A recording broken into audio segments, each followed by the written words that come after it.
empezar. Dejar todo listo para comenzar. Screen.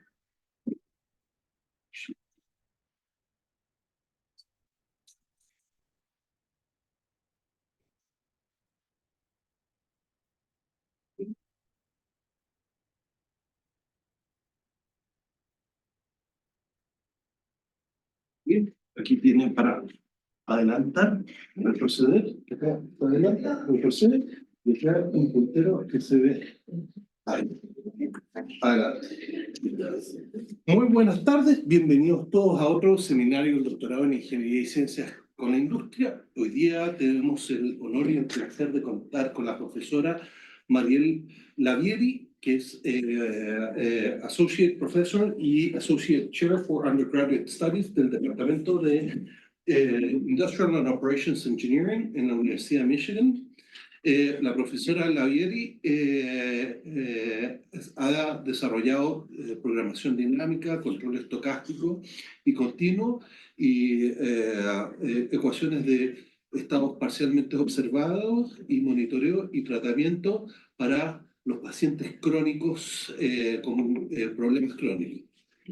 Su trabajo ha sido aplicado en áreas de el management del glaucoma, la degeneración macular, problemas coronarios y el cáncer y los golpes en la cabeza o concusiones.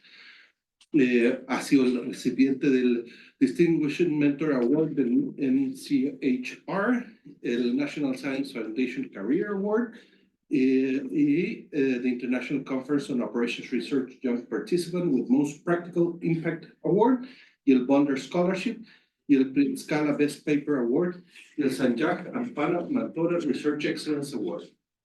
Impresionante. Ha sido seleccionado por las National Academies of Science and Engineering y Medicine como New Voices Program y ha guiado trabajos de decisión médica a Lee Lusted Award. Hoy día la profesora Lavieri nos viene a presentar su trabajo Personalized Treatment of Patients with Chronic Conditions. Muchas gracias, profesora. Adelante.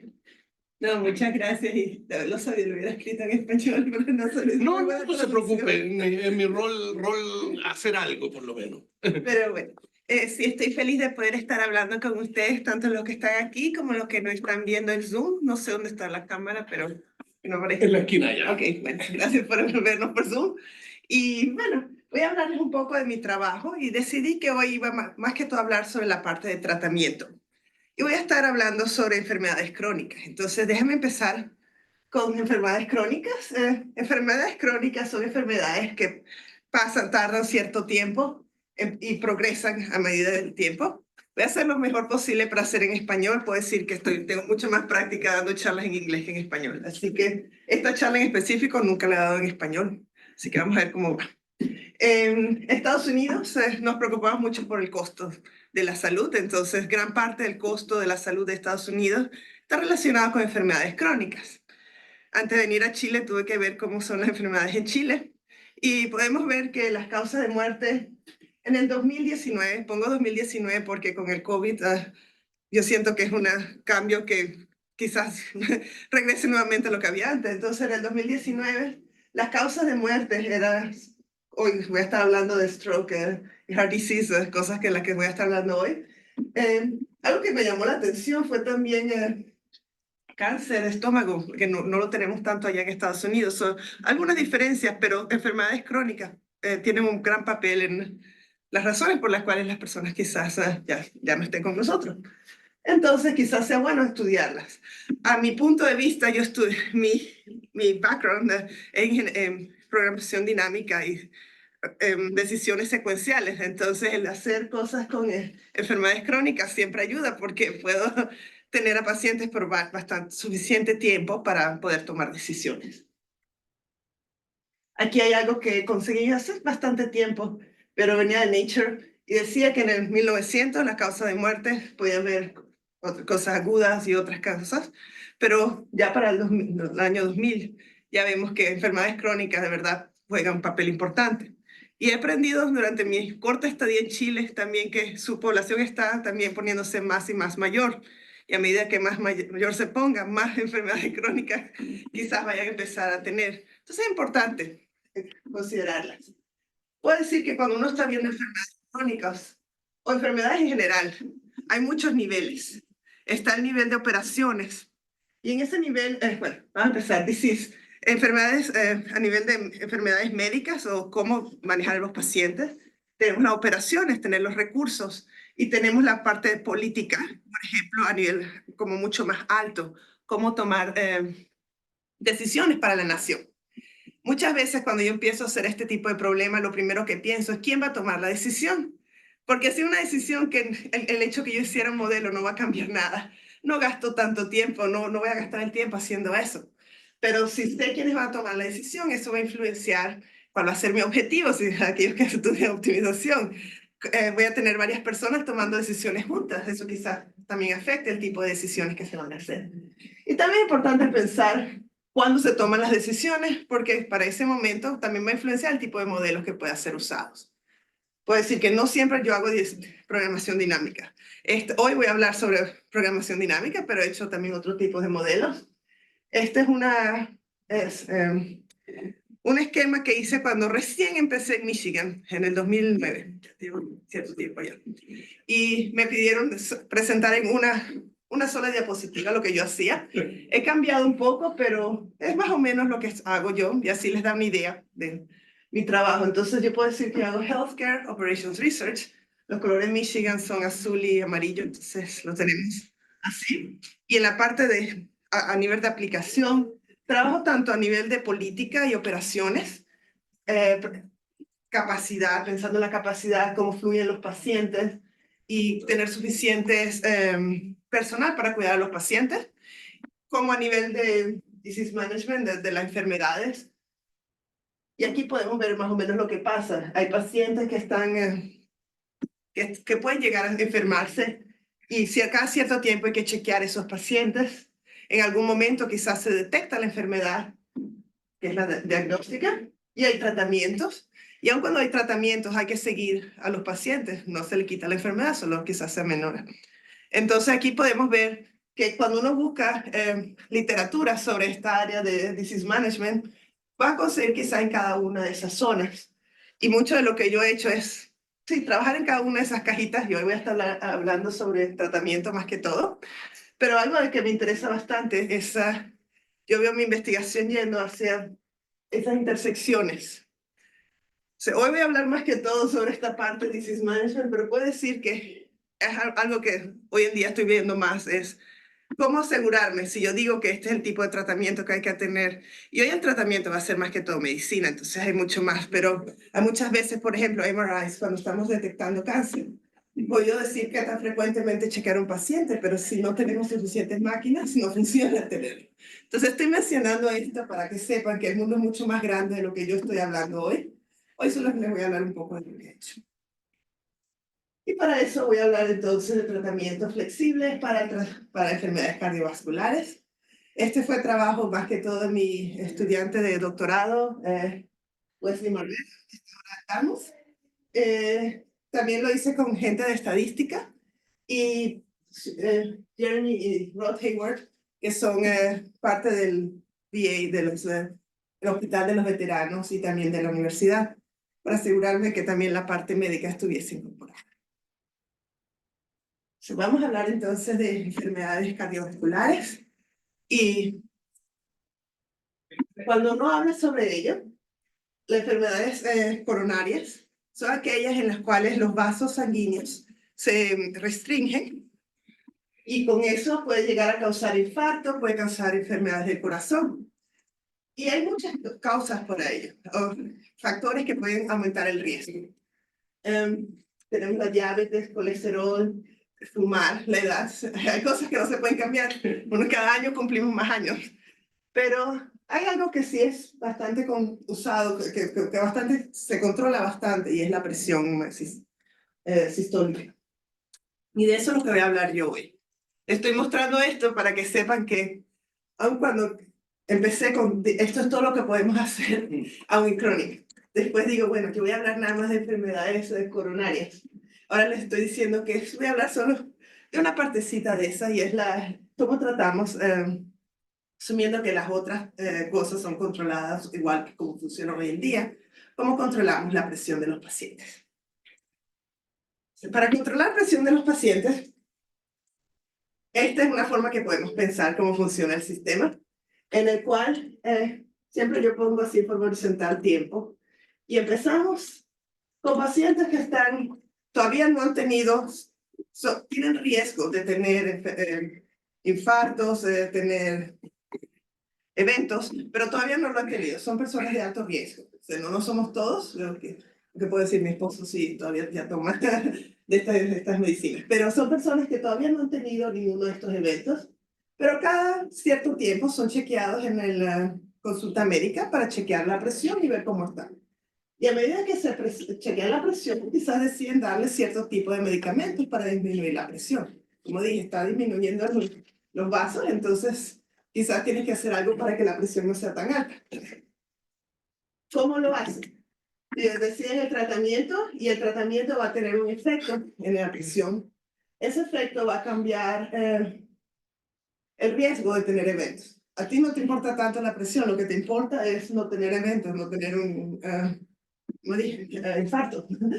Y de ahí llegamos a la próxima actividad. Y para alguien que piensa en forma dinámica, puedes ver cómo esto está ya bien bonito, ¿verdad? Tiene todos los sistemas que algo afecta a lo que va a pasar después. Y esto lo hicimos hace ya bastante tiempo. Empezamos simplemente haciendo una programación dinámica para resolver esto. Y nunca fue usado. Y entonces puedo ahora hablarles de lo que estamos haciendo ahora, que esperemos que algún día por lo menos sea más útil. Hay algunos problemas en hacer el sistema. Y sí, tuvimos papers antes de hacer esto, sobre esto, pero aún así, hipertensión sigue siendo uno de los grandes riesgos para enfermedades del corazón. Y lo que pasa es que aún cuando tenemos la forma óptima de tratar a los pacientes, le podríamos decir, llega aquí Alejandro, y entonces le decimos que tome 3 medicinas y después 2 medicinas. Hay algo que yo le digo al médico, tiene que decirle a Alejandro que tome esto. Quizás Alejandro no lo hace. O quizás el médico decide que va a hacer algo diferente. Entonces nos pusimos a pensar, ¿por qué aun cuando hay formas óptimas de tratar a los pacientes, quizás no sea siempre usado? Y puedo decir que esta es una de las muchas cosas que se pueden hacer. No es que... pero la idea es que a los doctores no les gusta mucho que le digan qué hacer. No sé si han tratado ustedes, pero existe la cosa de que, y tiene razón, no es por eso, sino que nosotros, yo sé de matemáticas, pero yo no estudié medicina. Entonces, aun cuando mi modelo puede decir directamente, así como voy a tratar a los pacientes, hay muchas cosas que quizás mi modelo no puede incluir. Y hay mucha stochasticity, variabilidad en cómo va a funcionar los medicamentos. Entonces, la idea fue, ¿qué pasaría si en vez de decirles esto es lo que debería hacer, empezamos a pensar en esto es lo que no deberían hacerse? Esto sería muchos medicamentos, esto sería pocos medicamentos, y ustedes después decidan, incluyendo cosas que sean más cualitativas, tomar la decisión. Entonces, la selección de planes, de esa forma podría incluirnos a nosotros como ingenieros que le decimos qué hacer, pero también nos incluye a ellos que dentro de ese rango decidirían entonces qué hacer con el paciente. Y la idea fue cómo hacemos para que esto funcione. Entonces, esta va a ser la charla. Y después voy a hablarles sobre otros temas de tratamiento que también mi laboratorio ha hecho. O sea, si ya tienen idea. Entonces, lo primero... Y una pregunta, porque generalmente tenemos los médicos y siempre mi señora es médico, entonces cada uno ve su organito, como dicen. Pero el paciente puede tener otras cosas que de repente uno tiene. Entonces, de repente, como dicen, el cardiólogo ve solamente el corazón, pero a lo mejor el paciente tiene otras cosas y el médico más general tiene que ver todas esas cosas y las interacciones entre otros medicamentos y todo, porque si el tipo está tomando algo a lo mejor para... tiene diabetes o tiene alguna otra cosa concomitante, a lo mejor eso le lleva a tomar un cierto grado de acción. Eso es un poco lo que usted está viendo, esa integralidad que uno ve. Esta fue la primera que hicimos así de ese estilo. En ese lo que pensábamos es, si solo piensas en una cosa en este momento, es disminuir los chances de que tenga efectos, stroke y otros infartos, etc. ¿Qué es lo que puede hacer que no sea ni mucho ni muy poco? Ya. Y dentro de eso después se puede hacer algo más. Now, nuevamente, eso no sería quizá la forma óptima, porque aún así tiene otras cosas. Y yo tengo un estudiante que se acaba de graduar que estaba viendo dos cosas a la vez Ya. y viendo poco a poco cómo tomas decisiones cuando tienes dos. Perfecto. Pero sí, yo creo que es ahí donde está yendo mucho de este tipo de programas, es pensar no nada más en un órgano, sino que los médicos hablen entre ellos. Puedo decir, yo trabajo mucho con la visión y los doctores dicen que si el paciente se muere viendo, están felices. Y digo que tú deberías desear que el paciente no se muera. Entonces, puedo decir que sí es importante que, así como es importante que hablemos entre nosotros, también es importante que se hablen entre ellos. Y es algo que sí estamos ahora empezando a ver, pero puedo ver que hay mucho más rango que se puede hacer. Perfecto. Entonces, vamos a hablar ahorita sobre uno de los puntos y es cómo conseguir ese rango de decisiones. Y la idea es que quiero que las decisiones no sean diferentes a nivel, vamos a poner alfa, a los doctores les gusta ver alfa, de la decisión que sería óptima. Entonces la idea es, imaginen que tenemos aquí, tienen que decir cuántos medicamentos darle, entre no medicamentos a 5. Y puedo decir que en hipertensión sobre todo hay muchos tipos de medicamentos, pero lo que más importa es la cantidad, cuánto baje la presión. Entre uno y el otro, la diferencia sí hay y se puede hacer después, pero en este momento lo que más vimos fue qué cantidad de medicamentos se le daría a los pacientes. Y vamos a tener 10 niveles, de 0 a 5 y pues 11 niveles, 0, incluyendo 0. Entonces la idea es que quizás 3 sería lo óptimo, pero quizás 2 y 4 no es estadísticamente diferente. Ahora tengo que definir qué es estadísticamente diferente, y eso es lo que viene. Entonces, tenemos información de pacientes, bastante información. Y gracias a la información se puede predecir el riesgo, dado diferentes tratamientos, de que el paciente se mantenga saludable, que tenga eventos o diferentes tipos de eventos. Y lo que pasa es que en nuestra data podemos ver si el paciente está saludable o si tuvo eventos. Si alguien tiene un infarto, generalmente uno sabe si la persona tuvo un infarto. Lo que no se ve perfectamente es esta parte. Puede ser que haya data que esté faltando, puede ser que la evolución sea diferente con el tiempo, puede ser que no siempre los tratamientos se tomen como uno piensa que fueron tomados. Entonces, esta es la parte que añade la parte de cuando digo que no sea diferente, aquí es donde estamos añadiendo la variabilidad. Entonces, las preguntas que se hicieron. La primera fue cómo se diseñaría esto para que sea algo que se pueda solucionar y cómo cambian esos rangos de acuerdo a los pacientes y las implicaciones. Ahora, lo hicimos aquí para pacientes y algo muy específico y puedo decir la primera vez que hacemos esto de esta forma, pero yo puedo ver que este tipo de modelos podría ser interesante para otras preguntas en las cuales uno está interesado no solo en un punto, sino más bien en un rango. Las personas que toman decisiones a veces les gusta tener el rango. Entonces vamos a empezar de cómo lo hacemos. Y bueno, aquí tenemos entonces la forma como sería el rango. Y ella está hablando del rango, pero no siempre va a ser un rango. Entonces empezamos nosotros primero haciendo un set, que no necesariamente va a ser justo las cosas. ¿Sí? Entonces pasamos un poco de tiempo pensando en qué casos se tendría un rango versus un set. Y luego sí se hizo. Entonces, ¿cómo funciona el modelo? Tenemos información del paciente, tenemos la edad, tenemos la presión, o lo que se tomó de presión, como dije, hay variabilidad ahí. Los niveles de colesterol, smoking, si fuma o no fuma, si tiene diabetes, y otra información sobre la salud. Y eso lo usamos para hacer programación dinámica para decidir cuál sería la forma óptima. Luego, lo que luego hacemos es seguimos una parte donde hacemos Dynamic Programming, en el cual empezamos a simular las diferentes trayectorias que el paciente de verdad podría haber tenido. En vez de solo pensar en averaje, si está en este estado, tiene cierta probabilidad de ir a este estado. Simulamos todas las diferentes trayectorias, podemos usar cualquier tipo de distribución para eso. Y una vez que se simulan las trayectorias, podemos ver entonces cuáles tratamientos no son diferentes a lo que sería en forma óptima. Y para eso hacemos comparaciones.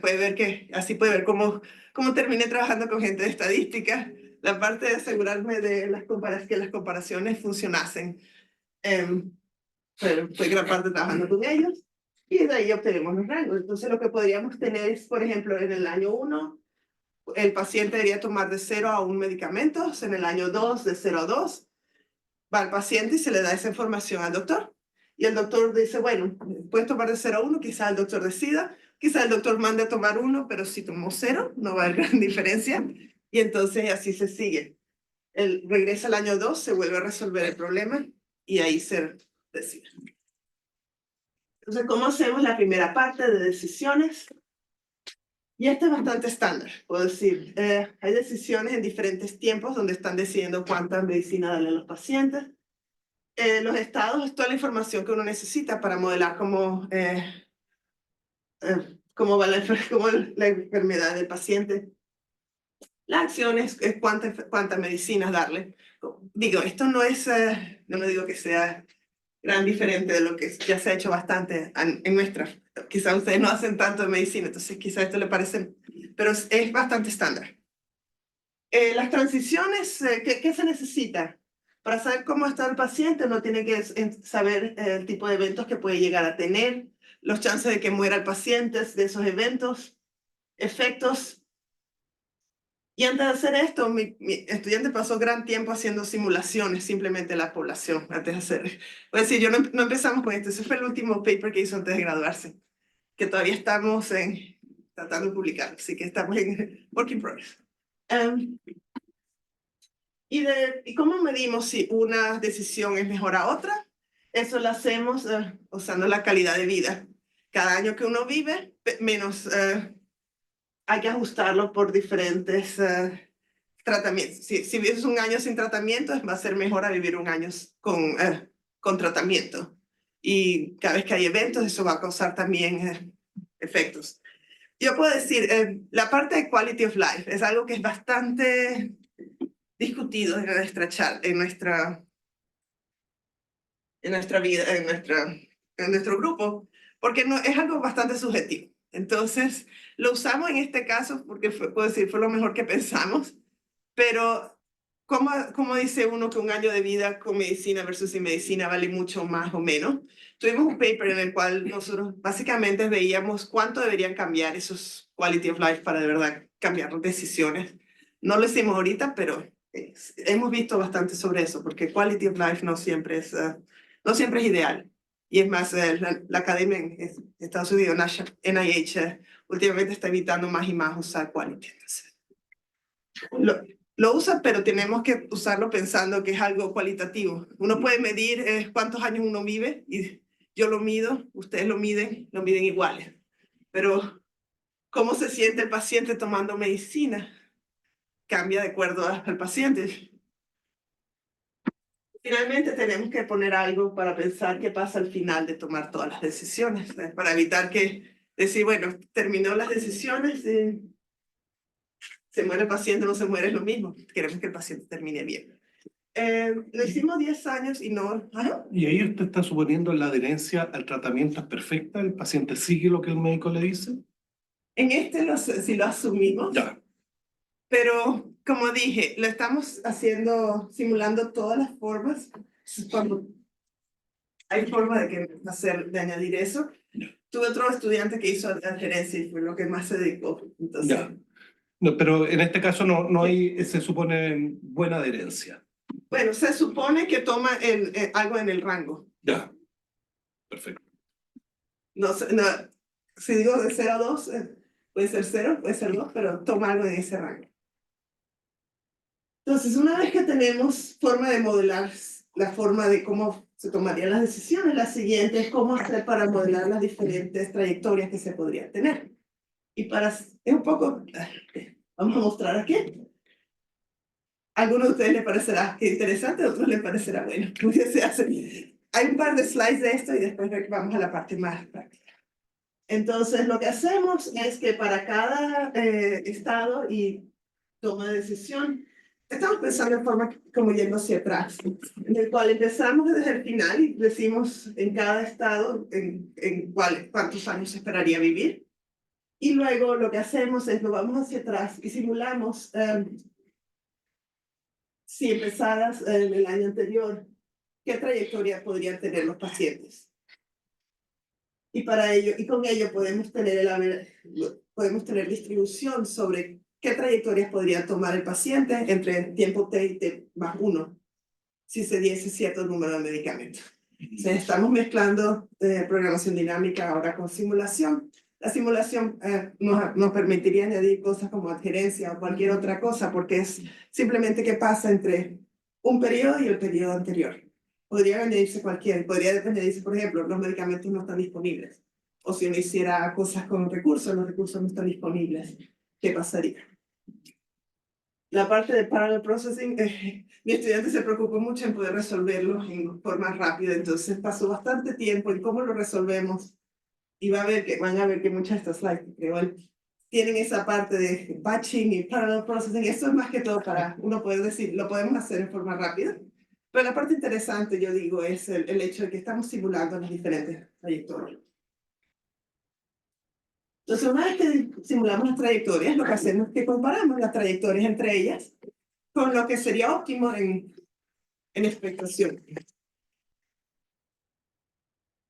Como dije, se divide entre patches, lo hizo él para simplemente decir que se podía resolver.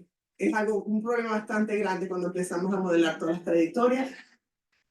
Pero básicamente pensamos en cada estado qué pasaría y calculamos la diferencia entre lo que se hace con un tratamiento y lo que hubiese hecho si se hubiese tomado la forma óptima. Y lo que sacamos de ahí es lo que llamamos el quantile, la distribución de cuáles de esos tratamientos están dentro de lo que nosotros decimos, lo que alfa de esa forma óptima. Puedo decir, el sistema no es tan difícil, lo difícil fue el hacerlo de una forma que se mostrase que fuera óptima y una forma que fuese rápida y una forma que yo creo que, como digo, es la primera vez que estamos haciendo esto, pero hay bastantes más cosas que se podrían hacer. Entonces, yo creo que es un tema interesante a nivel de teórico, cómo hacer para obtener formas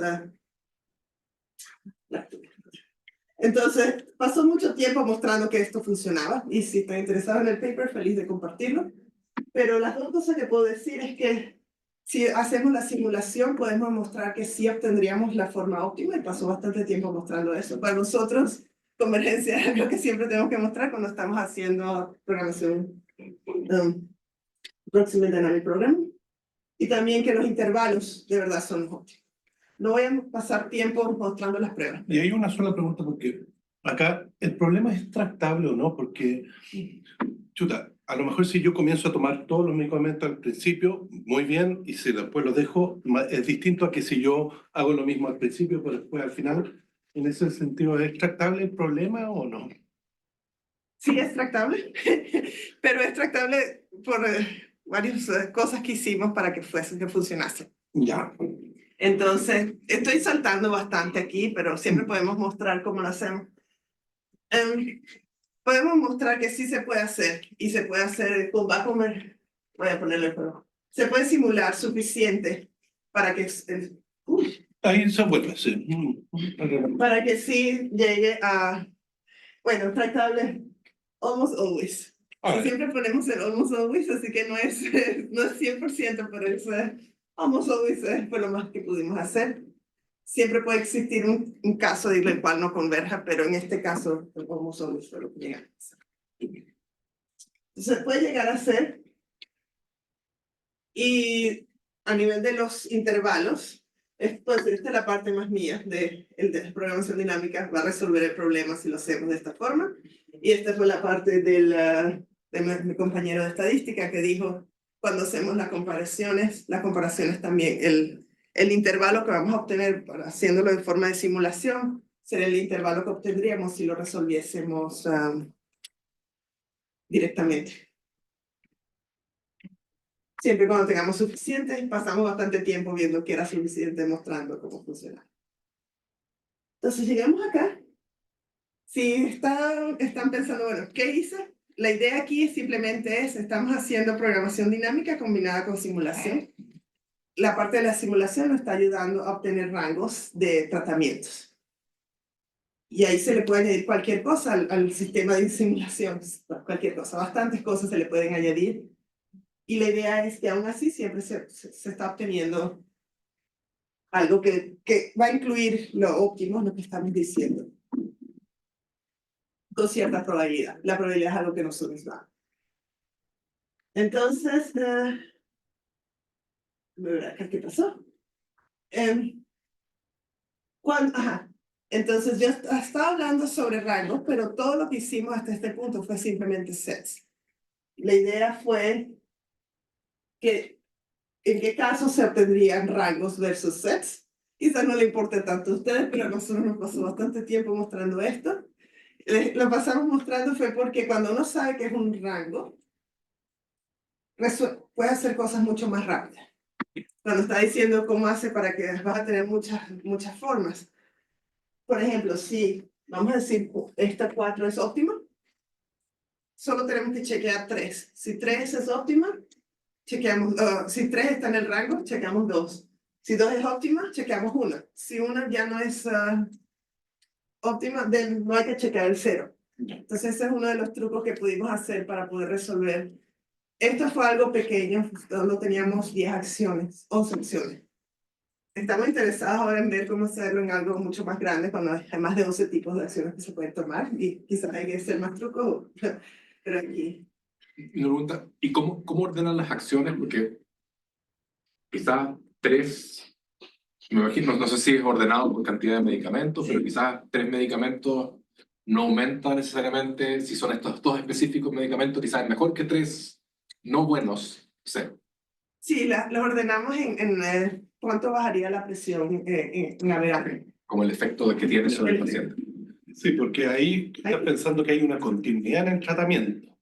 Estamos diciendo que las acciones se pueden comparar. Exacto. Y que es monotónico. Es decir, porque uno puede decir, mira, una atorvastatina con un bloqueador de ciertas cosas tiene un efecto distinto que si tú combinas este otro medicamento con este otro. Entonces... Que no lo hablé aquí, pero tenemos lo que estamos pidiendo de lo que hace el medicamento y hay forma de ordenarlo. Ya. No tiene que ser puede ser que 2 medicamentos, pasar de 1 a 2 sea un gran cambio, de 2 a 3 sea menos, pero tenemos que poder ordenarlo. Si damos un medicamento, va a bajar la calidad de vida menor a las 2, a 3, a 4, debe haber alguna forma de cuantificar las rewards, lo que uno obtiene de dar el medicamento, y también se debe poder ordenar la probabilidad y cómo va a ir de estado 1 a 2 versus 2 a 3, 3 a 4. Tiene que haber algo que uno pueda ordenar. Yo prefiero tener menos riesgo. Para nosotros lo que más medimos es el riesgo de tener eventos. Entonces, mientras más riesgo tienes, es peor. Entonces, son las dos cosas que se necesitan para poder pensar en rangos. Si no, nos quedamos hasta donde estábamos antes, que era sets. Se resuelve con sets. Pero si quieres rango y poder decir que es 1, pero no tengo que ver el 0, es necesario de alguna forma decir que 1 es mejor que 0, el 0 es mejor que menos 1. Sí, y hay un poco porque tú estás dando como rangos que son lineales. De repente hay rangos que a lo mejor no son lineales, que son interacciones, que es un mapa más que un rango. Eso... Sí. Sorry, no, me estoy adelantando, al parecer. No. ¿Es eso factible de hacer o no? Tiene que haber alguna forma de pensar cómo uno se compara con el otro. Ya. Pero la comparación no tiene que ser lineal. Aquí lo hicimos lineal. Como dije, este es el primero que hacemos y yo siento que se podría hacer bastante en esta zona de comparar, de hacer ambos. el estudiante se graduó y si llega a ver alguna vez le está yendo muy bien, pero yo siento que hay mucho más que se puede hacer de lo que hicimos. Fue nuestro primero empezar cómo haríamos ese tipo de cosas. Sí. Entonces, lo que hicimos luego fue ver qué pasaría si lo aplicamos. Como dije, no tengo las pruebas aquí, pero si quieren ver pruebas, tenemos bastante. Y básicamente esta parte es lo que uno esperaría. Pero fue la forma de decir, bueno, si lo resolvemos de verdad, funciona lo que uno esperaría. Por ejemplo, si uno quiere estar 99% seguro de que está cerca del óptimo, vas a tener que tener un rango más ancho que si quieres estar menos seguro. También cosas que pasarían si hay pacientes con mayor riesgo, van a tener un rango más pequeño que los pacientes con menos riesgo. Aquí hay un ejemplo, esto es...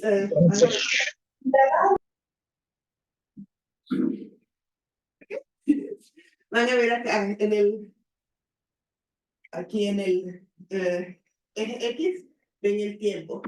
Y el eje Y son son medicamentos ordenados por el efecto que harían. No tienen que preocuparse por 0, 1, 2, pero ¿qué tanto efecto tiene? Más efecto, menos efecto.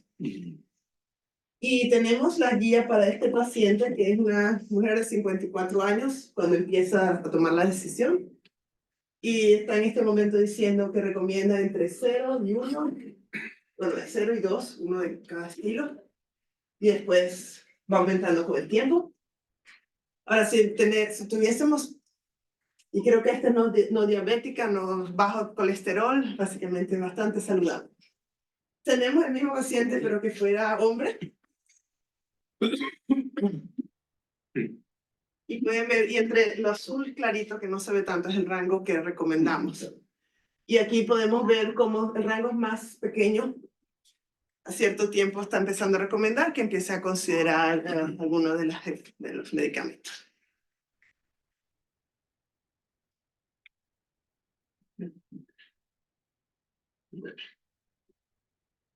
Entonces, quisimos mostrar que se podía hacer a un paciente, pero podíamos hacerlo a nivel de la población. Para decir que básicamente hicimos esto para demostrar que se puede resolver, no nada más una vez, pero se puede resolver en forma grande. Entonces decidimos demostrar cómo sería si todos los pacientes de Estados Unidos tomasen decisiones como el rangos. Entre todos los pacientes entre 50 y 54 años. Entonces, tenemos 16,000 personas. Se tomó varios días resolver esto, pero se puede resolver. Y fue la muestra de decir si se puede hacer. Eso es básicamente. Lo primero que hicimos, había muchos... tenemos información, allá tenemos lo llamado NHANES, que se encuentra información sobre pacientes en Estados Unidos.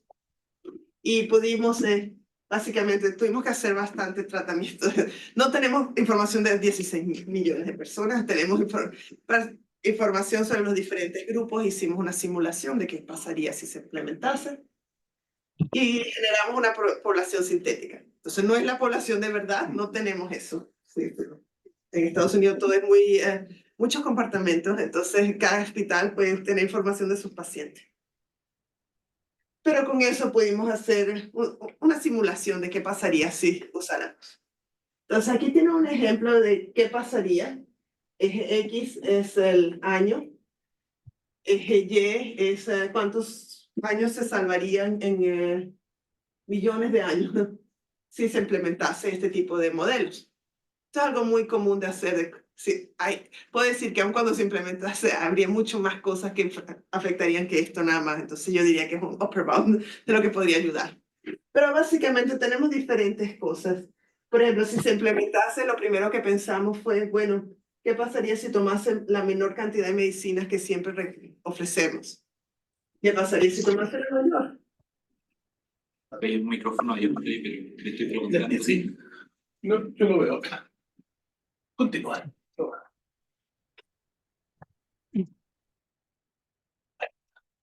Ahí. ¿Qué pasaría la mediana del número de medicinas que recomiendan el rango? Lo que estamos haciendo, ¿cuántos años se ganarían desde este punto hasta el punto 10. Si empieza a tomar la decisión basada en el año 10, o si lo empieza del año 1, va comparado a no tomar medicación totalmente. Y entonces lo que se ve básicamente que algo que se ve que los guidelines hoy en día son mucho más bajos de lo que realmente están recomendando, pero no en todos los casos. Voy a mostrar unos casos en los cuales nosotros estaríamos debajo del guideline. Entonces, básicamente lo que les diga, si no aprenden más nada de aquí, lo que le diga a su doctor de tomar, si llegan a tomar, tómenlo porque es lo mínimo que básicamente estamos obteniendo nosotros. Es que al apretar acá. Adelante.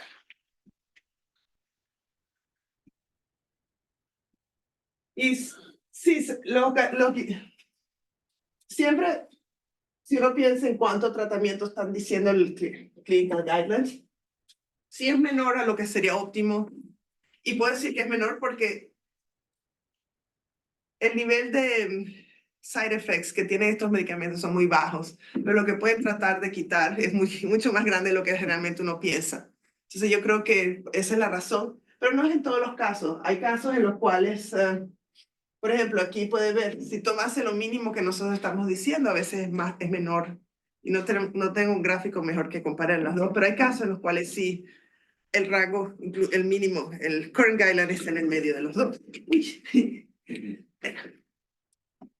Entonces, simplemente es una nueva forma. Es la primera vez que mi laboratorio está haciendo este tipo de modelos, pero una nueva forma de pensar en rangos en vez de forma óptima. Y esperamos que esto pueda ayudar a personas que están tomando decisiones. Entonces, otro trabajo que hemos hecho, si tengo tiempo para darlo, no sé. Estamos casi unos 5 minutos más. 5 minutos, está perfecto. Otras de las cosas que hemos hecho en tratamiento, el riesgo.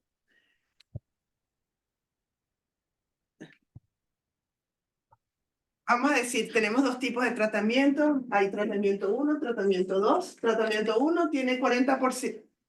Vamos a decir que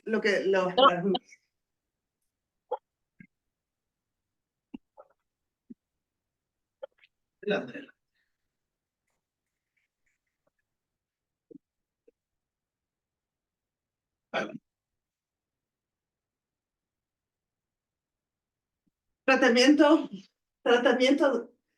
lo que tenemos aquí, imaginen que es el número de años que uno viviría si tomas estos tratamientos. Entonces, si tomas uno, tienes 40% probabilidad de vivir 8 años, 60% probabilidad de vivir 10 años. Con tratamiento 2, 10% de vivir 6 años, 70% chances de vivir 10 años. Ahora vamos a ver si están despiertos, vamos a ver que no hay ninguna respuesta correcta, pero sí, mucho de lo que nosotros hacemos en la forma médica es expected values, 9.2 años, son iguales. Ahora, si yo les doy a ustedes, van a tener que levantar la mano los que están aquí presentes, y en Zoom no puedo hacerlo. Le doy la opción, tratamiento 1 o tratamiento 2. Tratamiento 1, 40 y 60, pero 60% de chance de vivir 10 años. Tratamiento 2, hay 70% chance de vivir 10 años, pero hay un 10% chance que solo vas a vivir 6 años. ¿Quiénes eligen el 1? ¿Quiénes eligen el 2?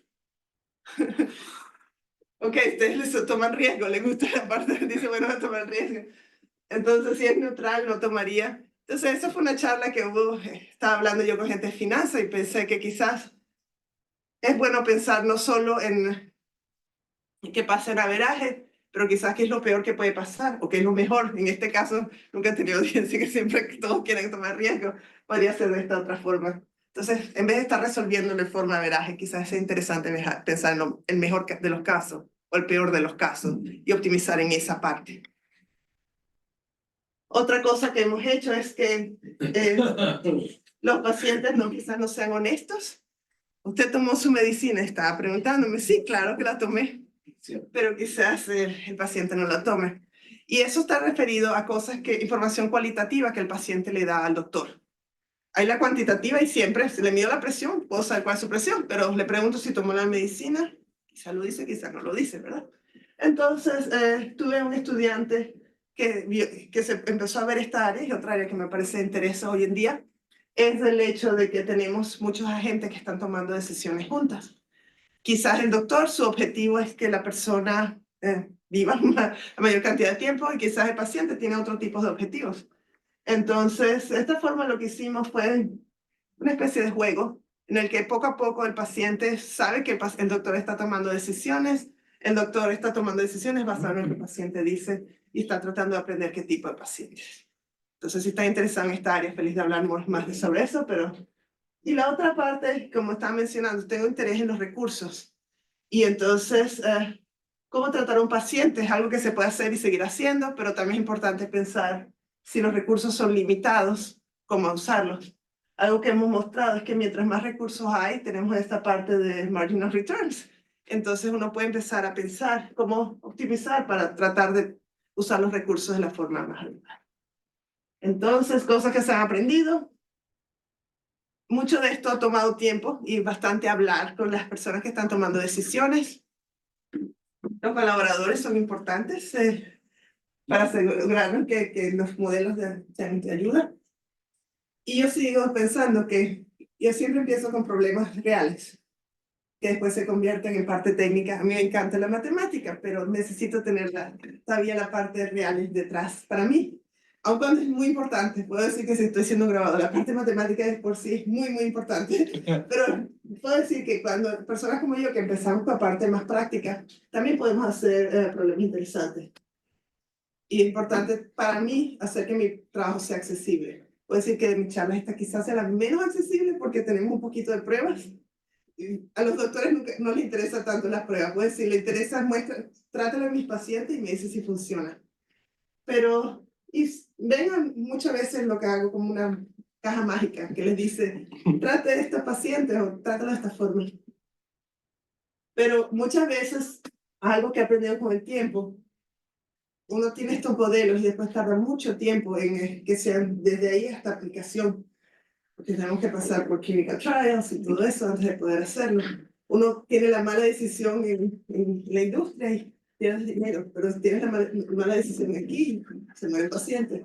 Entonces, todavía no ha estado, estamos todavía en forma más teorética. Otra parte de mi trabajo sí lo hacemos ya, estamos tratando de ver qué pasaría. Y eso es todo. Thank you. Muchas gracias, Mariel. ¿Preguntas?